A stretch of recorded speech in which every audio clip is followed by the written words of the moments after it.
Hoje nós estaremos falando sobre a graça irresistível ou vocação eficaz. Nós podemos ter essas duas maneiras de identificar o assunto que vamos tratar hoje. Graça irresistível ou vocação eficaz. Eu sei que eu vi no esqueminha que semana passada foi falado sobre a depravação total.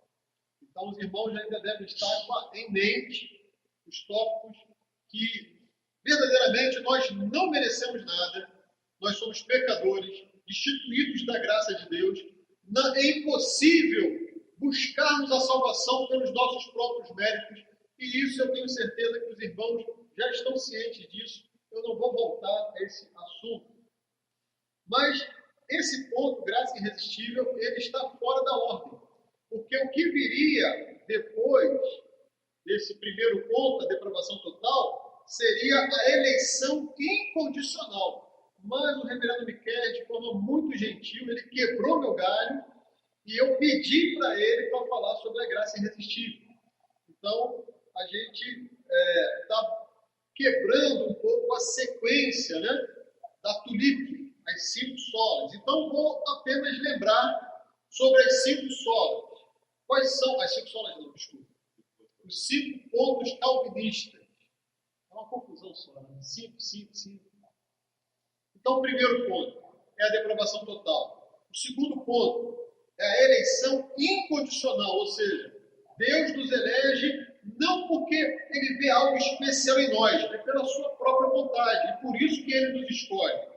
Depois vem a expiação eficaz, que responde à pergunta: por que Cristo morreu? A resposta é: Cristo morreu pela sua igreja. Cristo não morreu por aqueles que se perdem. Nenhuma gota de sangue de Jesus foi desperdiçada, foi derramada em vão.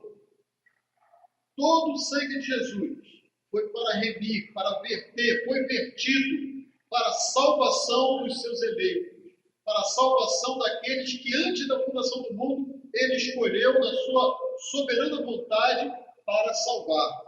Então, a expiação eficaz, que é aquilo que nos purifica dos nossos pecados, resolvendo o primeiro problema, que é a depravação total, é resolvido eficazmente pela expiação eficaz ou expiação limitada.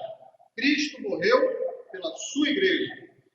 O quarto ponto é o que nós vamos falar essa noite, que é a graça irresistível ou vocação eficaz. E o quinto e último ponto é a perseverança dos santos. Uma vez salvo, salvo para sempre. Porque já que não depende de mim a salvação, também não depende de mim a manutenção da minha salvação. É Deus que segura nas nossas mãos. Não somos nós que seguramos na mão de Deus. Por isso é impossível que qualquer um se perca. Porque é Deus, esse que providenciou a nossa salvação. Esse garante até o fim da jornada a nossa salvação. Bom, eu gostaria, para iniciarmos, lembrar do Evangelho da semana. Eu acho que o reverendo Miquel não usa o calendário litúrgico, né? Pois é. Mas lá em Santa Cruz nós usamos o calendário litúrgico. E o Evangelho que seria lido, eu não gosto da palavra coincidência, eu gosto da palavra providência. Mas de forma, vamos dizer assim, providente de Deus, é o Evangelho de Marcos, capítulo 10, do verso 23 até o final, até o verso 31. Do verso 23 ao verso 31. Eu não vou ler todo esse Evangelho. Mas eu gostaria que os irmãos percebessem a graça de Deus nessa pequena película. E depois nós vamos tratar mais especificamente das bases da graça irresistível ou da vocação eficaz, explicando o que é isso. Evangelho de Marcos, capítulo 10, do verso 23 até o verso 27 apenas. Marcos 10, de 23 a 27. Assim diz a palavra do Senhor.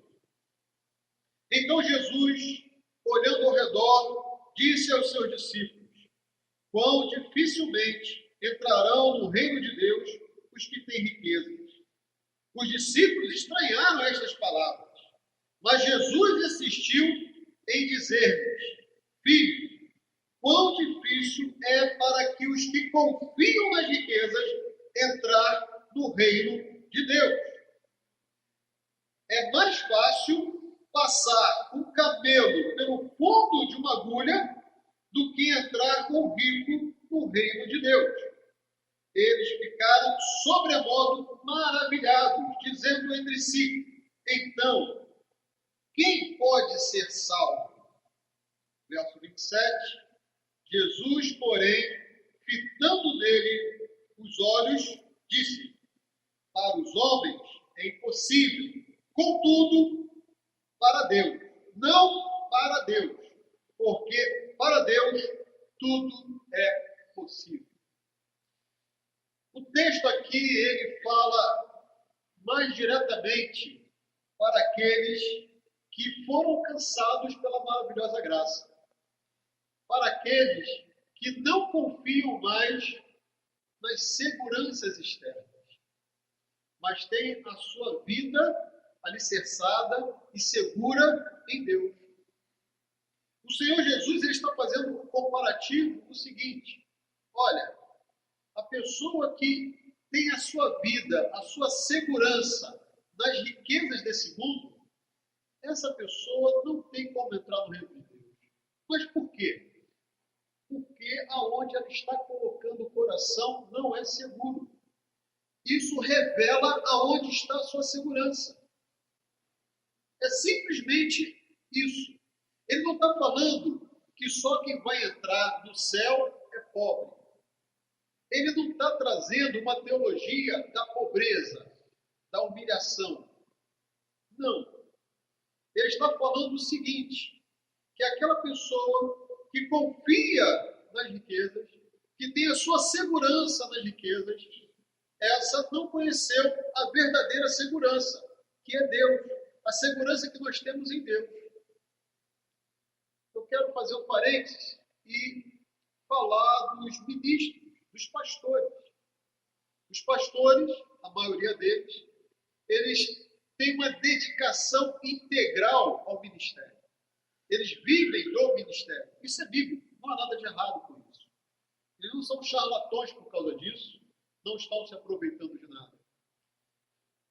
Mas eles, de forma muito específica, de muito especial, eles precisam viver pela fé. Não há segurança financeira. Não há uma estabilidade. Não, se eu sou pastor, eu estou estabilizado até minha aposentadoria. Não existe isso. Você deve viver pela fé.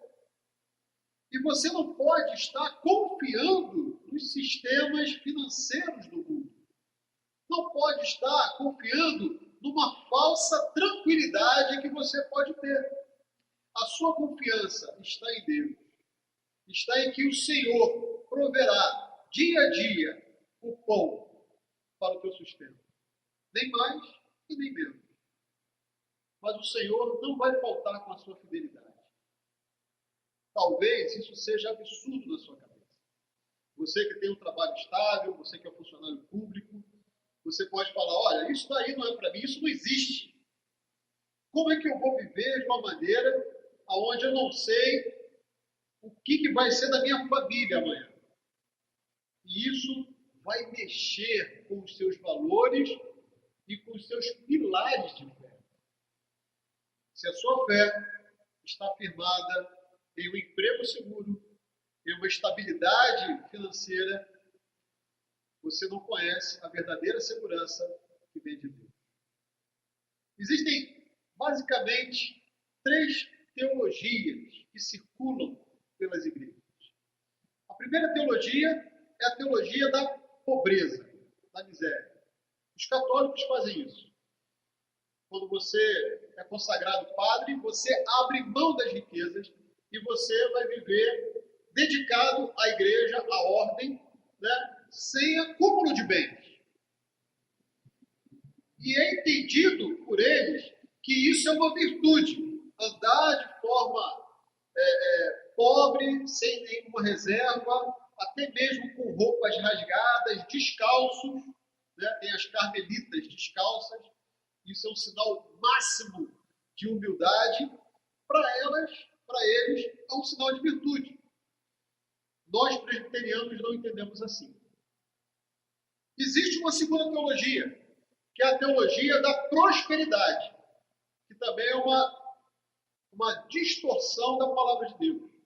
Ele diz que você tem que ter bens materiais, que você precisa, já que você é filho do rei, você é cabeça, não é cauda, você tem que ter tudo do bom e do melhor. E por causa disso, você precisa viver com abastado, né? 2 carros na garagem, o melhor carro possível, um terno de 3 mil reais, igual o terno de Miqueias aqui, né? Você tem que viver de forma abastada, apresentar a sua riqueza, porque isso é sinal da bênção de Deus sobre você. Nós também, como presbiterianos, nós não acreditamos nisso, na teologia da prosperidade. O que nós cremos como presbiterianos? O que nós ensinamos? Nós ensinamos que nós não somos possuidores de nada. Os bens materiais que temos não é nosso. Pertence a Deus. Nós somos apenas administradores. Até o emprego não é meu. Eu sou apenas administrador. Deus me colocou e me deu esse emprego para que eu venha administrar os bens e eu seja benção ali naquele lugar. Eu sou o administrador. Nem os filhos são meus, me pertencem. Tudo pertence a Deus. E eu terei que prestar contas a Deus de cada centavo que Ele me confiou, de cada vida que o Senhor me confiou. Eu deverei prestar contas a Deus. Então a visão presbiteriana reformada é essa, que nós somos administradores. E como administradores, irmãos, uns ganharão mais, outros ganharão menos. E isso é normal. Não existe, não, todo mundo vai ganhar bem. Não é isso. Não, todo mundo vai viver na miséria. Também não é isso. O Senhor a uns confiou 1, outro 5 e outro 10 talentos. O mesmo Senhor. E o que fez ele distribuir esses talentos? Com a sua soberana vontade. O que nós devemos ser é fiéis com aquilo que o Senhor nos confiou. Tendo essa abertura, aonde está colocada a nossa fé, aonde nós precisamos entender que um salvo deve olhar a vida, a perspectiva que nós devemos olhar a vida, agora sim nós podemos falar da graça irresistível. Eu não nasci na igreja presbiteriana, eu era de uma igreja que era armeniana. Mas só que lendo a Bíblia, a doutrina soltava na minha cara e eu entendia de forma muito clara a soberania de Deus para salvar o homem. E isso daí era inegável. E eu criei um problema terrível na igreja. Eu era membro aqui de uma igreja aqui em Realengo. E quando chegava na escola dominical e eu começava a compartilhar aquilo que Deus estava falando ao meu coração, o que eu lia na palavra de Deus, o pessoal rilhava os dentes, tapava os ouvidos e falava: você está maluco. Não existe isso. Eu falei: mas está aqui na Bíblia. Quem foi que te ensinou isso? Ninguém. Está aqui na Bíblia. Eu leio a Bíblia. Vamos ver. E eu pegava, lia. Eu nem sabia ler grego. Eu não sabia ler hebraico. Eu estava com a Bíblia na língua portuguesa. E conforme a gente lia, eu nem responda isso. Eu não sei responder.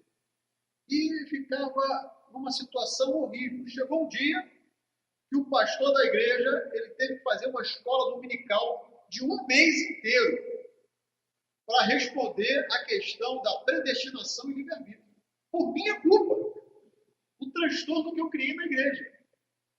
E aí ele estava lá na escola dominical, ele falava e eu retrucava de lá do banco. Ele falava aqui e eu retrucava lá no banco. Quando chegou no último domingo, no quarto domingo, né, e isso daí, a escola dominical levava umas 3 horas de escola dominical. O pessoal já não estava mais aguentando. Aí ele falou: irmãos, olha só, para acabar o assunto. Quem crê na predestinação não é herege, não tem problema nenhum. Isso daí é uma doutrina tradicional. Temos grandes igrejas, igrejas de verdade, que creem na predestinação e não tem nada de errado. Mas nós somos arminianos e pronto, acabou e fechou o assunto e não se discute mais isso aqui. E teve que terminar o assunto dessa maneira. Aí eu falei: bom, já que é assim, eu não tenho como permanecer aqui, eu vou ter que procurar uma igreja. Eu não conhecia a igreja presbiteriana. Eu comecei a procurar e aí eu encontrei que foi justamente aonde eu casei. Olha só, coincidência? Providência de Deus, né? Foi justamente a igreja onde eu havia casado, claro, com a minha esposa, em 99, e ali a gente começou a frequentar, começamos a ver e vimos que a doutrina casava certinho. E em 2004 nos tornamos membros da Igreja Presbiteriana, pela graça de Deus. Somos muito felizes. As nossas filhas nasceram na Igreja Presbiteriana e estão sendo ensinadas ali. Amados, a doutrina da graça irresistível, ela tem 3 bases, 3 pilares. E eu gostaria que você anotasse, se você tivesse caneta, papel e caneta na mão, e nós vamos fazer agora um tourzinho. O que eu fazia na igreja da onde eu vim, né, que o pessoal ficava doido, eu vou fazer isso com você, para você entender que a doutrina da graça irresistível, ela é bíblica. Isso não é invenção da minha cabeça. Isso não é coisa de herege. Tá? Desde Agostinho, essa doutrina ela é defendida e ensinada. Desde Santo Agostinho. Desde o século III do cristianismo. Então, os 3 pilares dessa doutrina da graça irresistível se resumem em iluminação, regeneração e transformação da vontade. Repetindo, iluminação, regeneração e transformação da vontade. Nós estaremos agora fazendo um passeio pela Bíblia e nós vamos identificar esses 3 pilares nos textos a seguir. Tá bom? Primeiro texto, Ezequiel, capítulo 11, versos 19 e 20.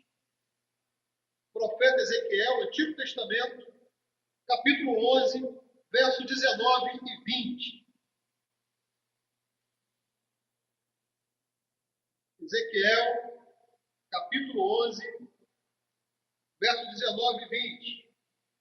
Assim diz a palavra do Senhor: Dar-lhes-ei um só coração, espírito novo porei dentro deles.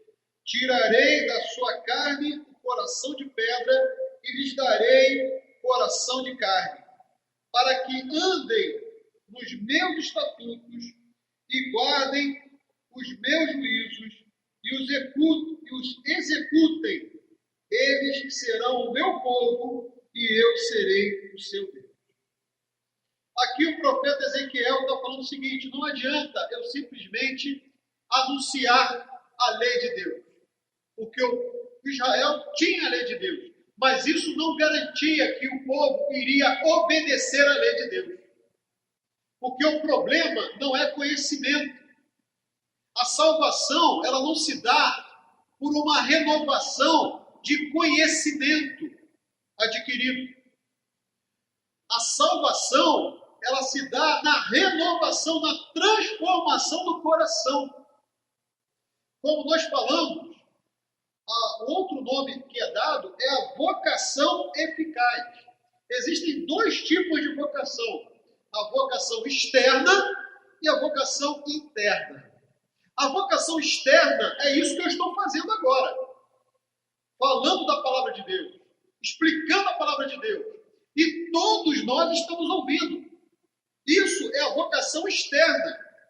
Nós podemos falar para várias pessoas, mas isso não é garantia que uma pessoa venha se converter, porque ninguém se converte apenas ouvindo a vocação externa. A salvação só vai acontecer, a transformação da vida só vai acontecer quando vem a vocação interna. Quando o Espírito Santo de Deus nos convence do pecado, da justiça e do juízo. E quando Deus faz isso, o nosso coração muda. As nossas convicções mudam. Os nossos valores mudam. Porque Deus mudou o nosso coração. A soberania de Deus não traz ninguém arrastado, não querendo ser salvo. Não é isso. Quando Deus chama, Ele muda o nosso coração. Antes, reprovação total. O homem é caído nos seus delitos e pecados. O desejo dele é contra Deus. Mas quando Deus transforma o coração dele, o seu desejo se volta para Deus. Ele começa a amar a Deus e ele busca a Deus. Mas o homem só pode buscar a Deus. O homem só pode aceitar a Jesus se antes o Espírito Santo de Deus transformar o seu coração. Eu sei que entre a gente, entre os reformados, os presbiterianos, a gente tem uma birra falando, não se pode aceitar Jesus. É Jesus que aceita a gente. Não é isso? Você já ouviu isso, não já? Já ouviu isso?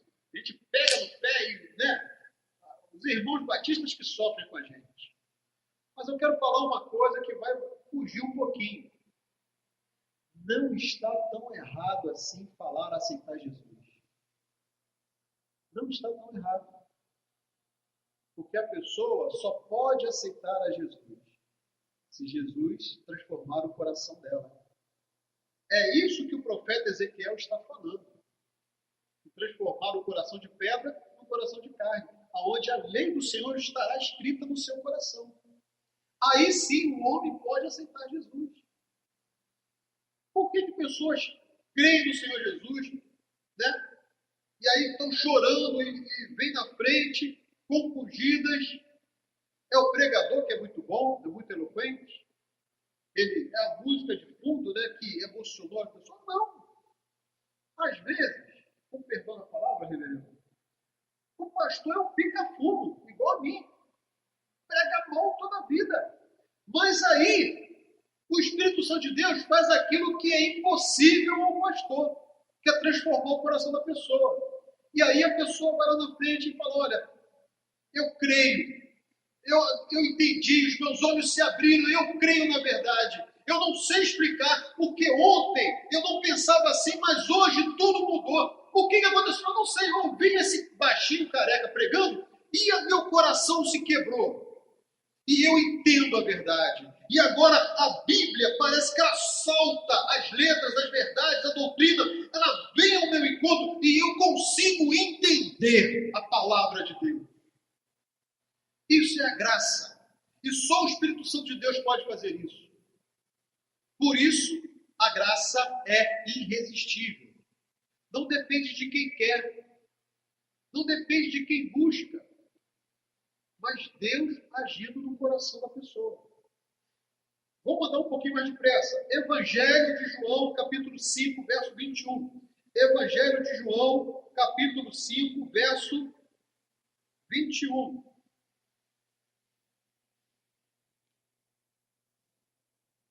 Evangelho de João, capítulo 5, verso 21. Evangelho de João, capítulo 5, verso 21. Palavras do Senhor Jesus. Pois assim como o Pai ressuscita e vivifica os mortos, assim também o Filho vivifica aqueles a quem quer. Aquele que Jesus quiser vivificar, o que é vivificar? É justamente transformar o coração. Aquele que o Senhor Jesus quiser vivificar, esse será vivificado. Ah, mas essa pessoa é muito difícil. Ele é matador. Ele apronta, ele é um assassino, ele fez de tudo de ruim da vida. Se o Pai quiser, se o Filho quiser, não tem pessoa difícil. Eu sei que às vezes nós ficamos melindrados de pregar o evangelho para algumas pessoas, achando que é impossível que aquela pessoa se converta. Eu quero falar para você, você comete dois erros muito sérios. O primeiro, pensar que a capacidade está em você, na sua argumentação para que a pessoa creia. Não está em você. O segundo é duvidar do poder de Deus, de transformar o mais vil pecador, porque ele transformou a minha vida. Então não há limites para Deus para lhe salvar. Se Deus quer, ele vai e transforma e salva.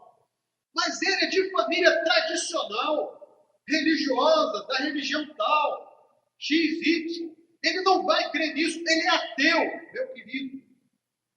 Se Deus vai ao encontro dele, Deus é igual um cachorro, um cão de caça. Ele só para depois que abocanhar a sua presa. É isso que Deus faz com os seus eleitos. Se aquela pessoa foi eleita antes da fundação do mundo, fique tranquila. Você não precisa nem ser muito bom de Bíblia. Basta você ser fiel e fazer o que eu estou fazendo. Ler a Bíblia, levando em consideração o seu contexto, né? Sem fazer heresia, né? Pelo amor de Deus. E você vai ver o poder de Deus agindo na vida das pessoas. E você vai se surpreender. E você vai se surpreender. João, capítulo 6, verso 37. Verso 37. João, capítulo 6, verso 37. Todo aquele que o Pai me dá, esse virá a mim. E o que vem a mim, de modo nenhum o lançarei fora. O que Jesus está falando aqui? Que quem traz as pessoas é o próprio Pai.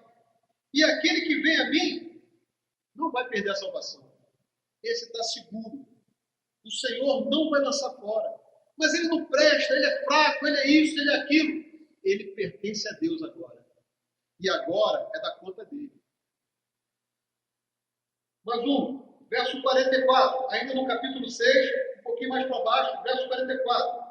Ninguém pode vir a mim se o Pai que me enviou não o trouxer, e eu o ressuscitarei no último dia.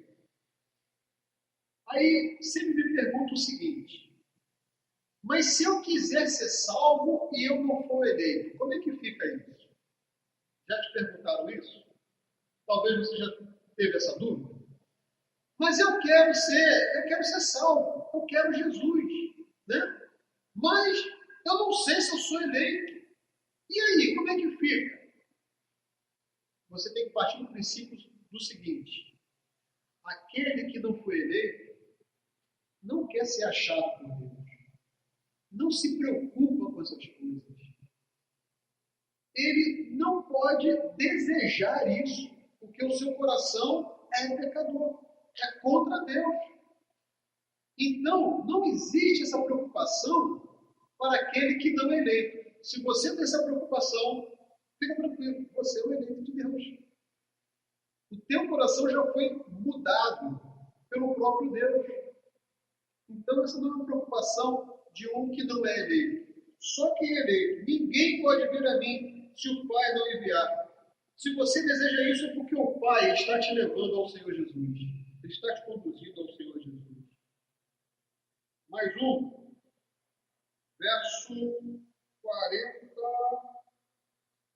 63, capítulo 6, verso 63. O Espírito é o que vivifica a carne, para nada aproveita. A carne para nada aproveita. As palavras que eu vos tenho dito são espírito e são vida. O que ele está falando?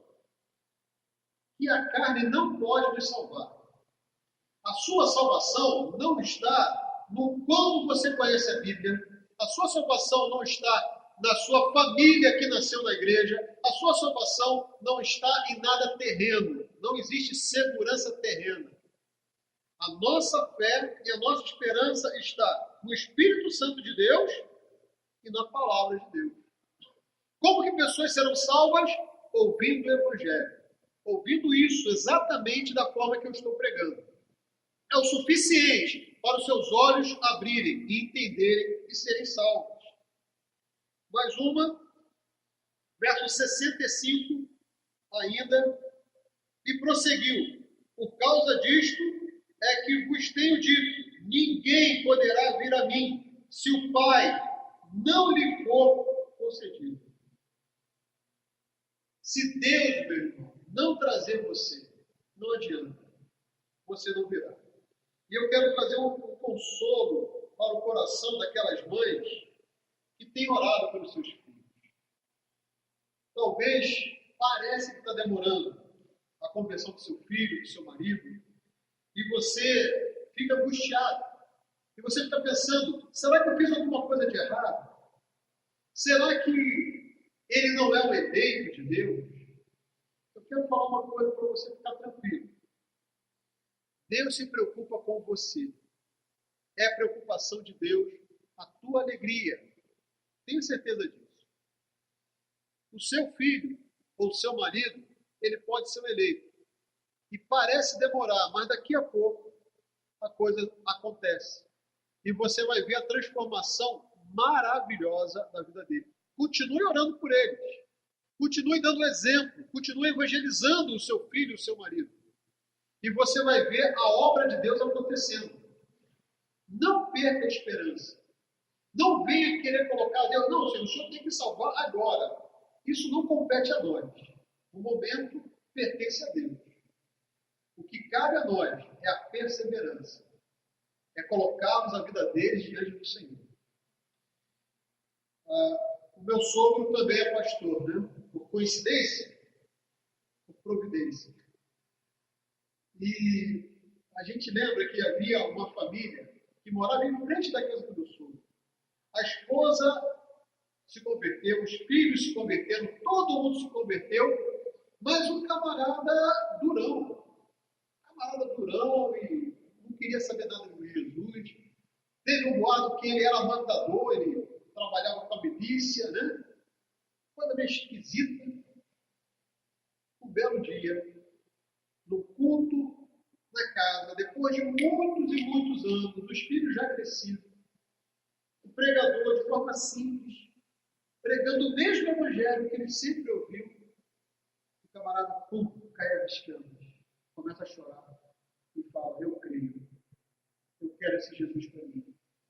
Quanto tempo eu perdi no mundo? Quanto tempo minha esposa falava, meus filhos falavam, o pastor falava comigo e eu não entendia. Mas agora eu creio. Hoje o irmão é diácono na igreja. Para a glória de Deus. Então não perca a sua esperança.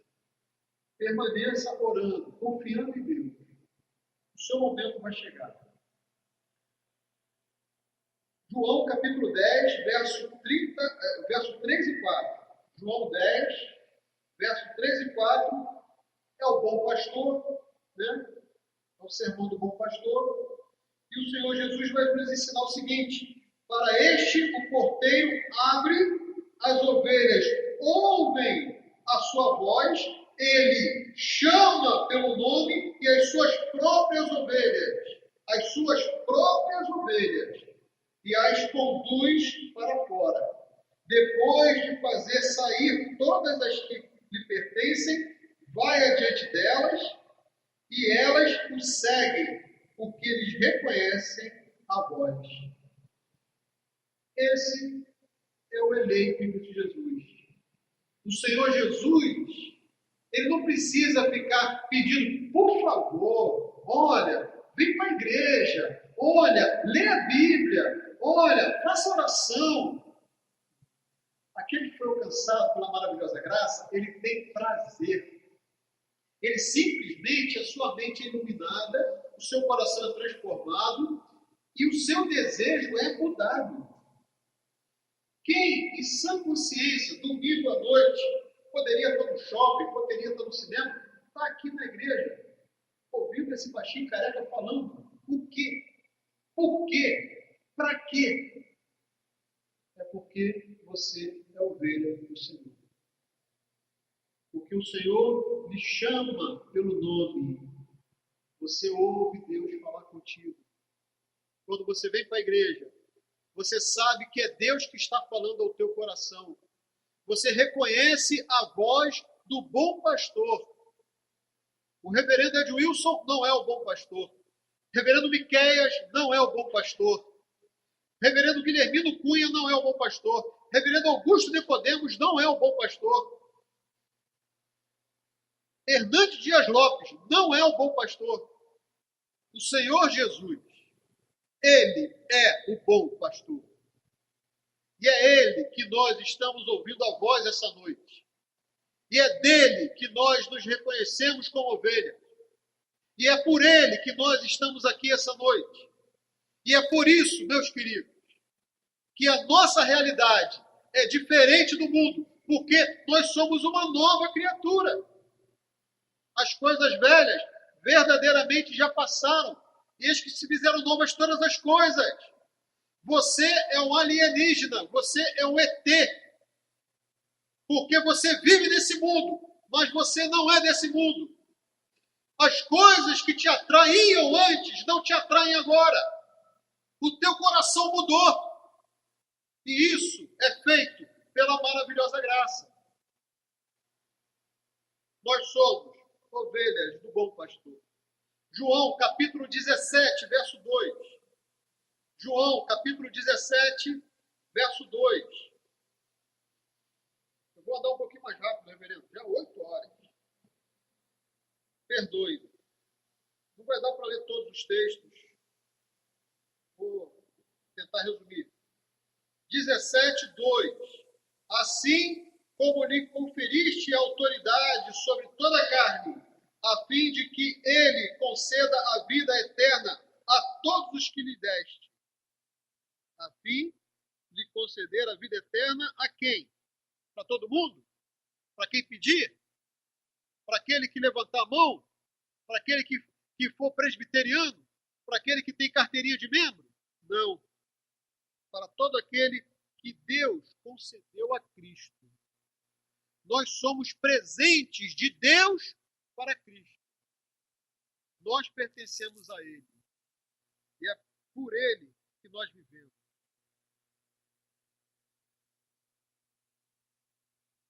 Irmãos, eu gostaria de encerrar hoje abrindo em Filipenses capítulo 2, verso 13.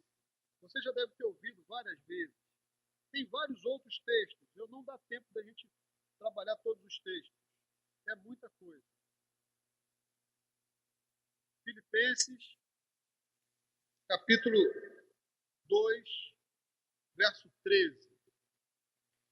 Porque Deus é quem efetua em vós tanto querer como realizar, segundo a sua boa vontade. É Deus, meu querido, que transforma o teu coração. É Deus que opera em você tanto o querer. Como é que eu faço para querer a Deus? Como é que eu faço para querer Jesus? Não sou eu. Não adianta a igreja ser uma igreja legal, descolada, bacana, né? Que faça um culto voltado para você, para o cliente, né?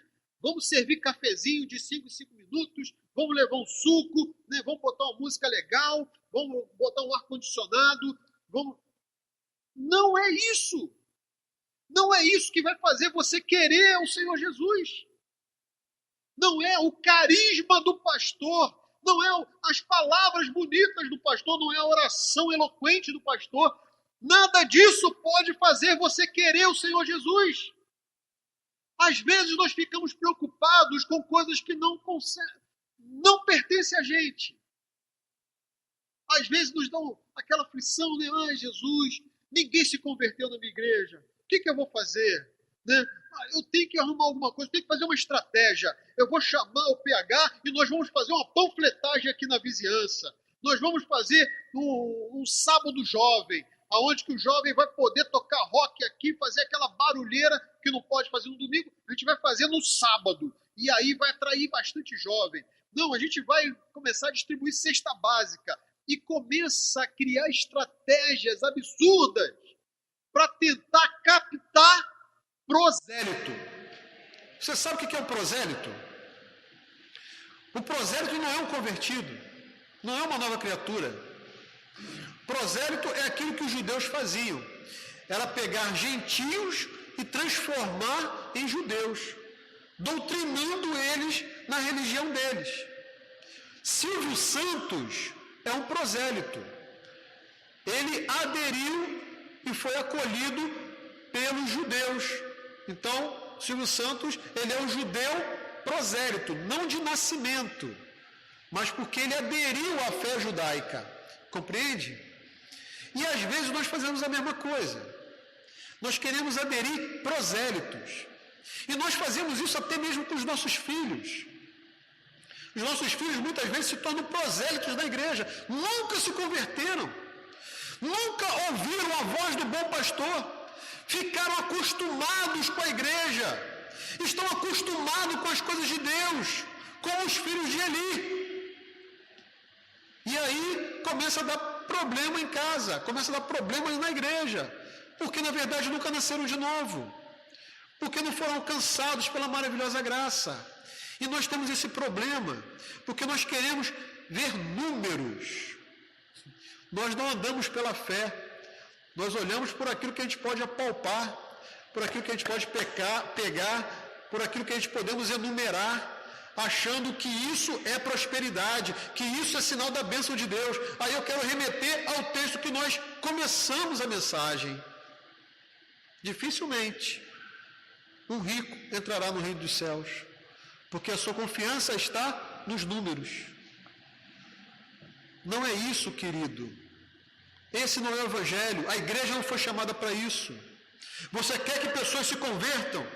Pregue o evangelho genuíno, que não venha mercadejar a palavra de Deus, e deixa que o resto é com Deus.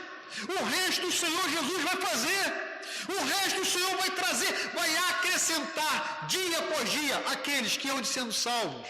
Esse era um dos textos que eu ia ler, fica em Atos dos Apóstolos, capítulo 16, verso 14. O Senhor acrescenta dia a dia aqueles que hão de sendo salvos. É Deus, é Ele que vai acrescentar a igreja. Essa responsabilidade não é do pastor. A igreja não está enchendo, vamos mudar de pastor, né? Porque esse pastor, ele não consegue atrair as pessoas, ele não consegue atrair jovens, ele não consegue atrair... Irmão, isso não compete a nós.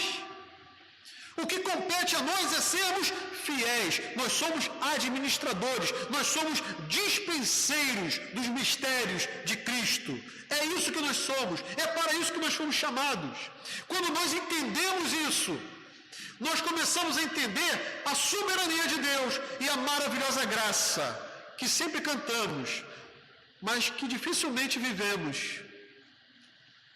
Que o nosso Deus faça nesta igreja a obra que lhe cabe e que nós deixemos Deus verdadeiramente ser Deus. Senhor sobre as nossas vidas, Senhor sobre aqueles que estão adentrando a sua igreja, a sua casa, Senhor sobre a vida do mensageiro que deve ser fiel na palavra de Deus, e o resto, meu querido, é a obra de Deus. Tem igreja com 1000 membros? Verdade. Tem igreja com 500 membros? É verdade. Tem igreja com 60 membros? É verdade. Todas elas são igrejas igualmente de Deus. Não quer dizer que a igreja de 60 membros é uma igreja ruim, é uma igreja que está em pecado, ou que não tem um evangelho genuíno. Não. O Senhor deu 1, 5 e 10, sem problema. Talvez a igreja de Realengo nunca chegue a ultrapassar os seus 500 membros. Talvez seja 500 membros seja o limite. E que para mim é muito confortável, diga-se de passagem. É o número de membros que dá para pastorear. O pastor vai se lascar todo, né? Coitado dele. Mas dá para pastorear 500 membros. Mais do que isso não dá, né? 60 membros, maravilha. Mas uma igreja de 60 membros passa por dificuldades, dentre elas dificuldades financeiras, né? Uma igreja de 1000 membros não dá para pastorear, vai ter pastor auxiliar e mesmo assim você não dá conta. Mas é uma igreja que é bênção, tenha certeza disso. Então, Vamos colocar as sandálias da humildade. Entender que a graça é um favor imerecido, não é isso? Diferença de graça e justiça. Justiça é dar o que você merece. E o que nós merecemos? Lembrando da mensagem do domingo passado. Nós merecemos o inferno, porque é isso que nós somos, pecadores, inimigos de Deus. E a graça é dar aquilo que nós não merecemos. E o que nós não merecemos? É o céu, é o perdão, é a reconciliação com Deus. E nós ganhamos isso da parte de Deus. Por isso é uma graça, é um favor imerecido. Nós não merecíamos. Que o nosso Deus, amados, continue a falar aos nossos corações, transformar as nossas vidas, e que a nossa fé, ela seja mais do que confiança em circunstâncias, mas confiado naquele que nos chamou com soberana vocação para o reino da sua glória. Vamos orar. Bondoso Deus, graças te rendemos, Senhor, porque nós ouvimos a tua palavra aos nossos corações nessa noite. Compreendemos, ó Pai bendito, a tua graça sobre nós. E nós queremos, ó Pai bendito, colocar nas tuas mãos a todos aqueles que o Senhor trouxe aqui nesse lugar, de forma, ó Pai, eficaz, para ouvir esta palavra, Senhor, e para terem os seus corações transformados. O coração de pedra se transformou em um coração de carne. Os seus ouvidos foram abertos, os seus olhos descobertos. A sua mente foi revelada a verdade. E eles aqui, Senhor, se encontraram contigo. Pai bendito, confirma a obra de nossas mãos. Confirma, Pai bendito, no coração de cada um que adentrou aqui, que são ovelhas do teu aprisco, são chamadas com santa vocação e que são cuidadas por ti, que a vida delas estão nas tuas mãos, Senhor, e que por isso nós podemos descansar de todos os nossos cuidados. Fala aos nossos corações, ó Pai, dá-nos o teu refrigério, dá-nos a esperança de te encontrar contigo e de colocar, ó Pai, todas as nossas necessidades nas tuas mãos. É a oração que nós fazemos em nome de Cristo Jesus. Amém. Amém. Que o Senhor nos abençoe, amados.